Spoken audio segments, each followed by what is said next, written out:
কুকুর রাস্তাঘাটে যা করে এটা যদি মানুষ করে এটার নাম জিনা, ব্যভিচার।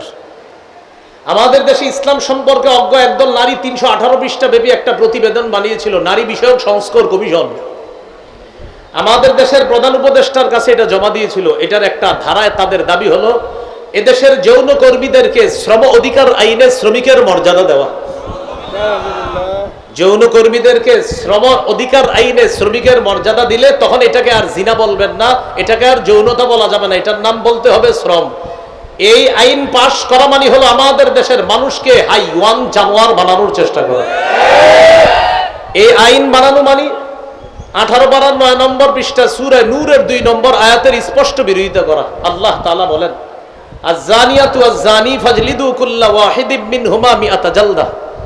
ব্যভিচারিণী নারী, ব্যভিচারী পুরুষ তারা যদি অবিবাহিত হয় তাদেরকে 100 বেত্রাঘাত করা হবে।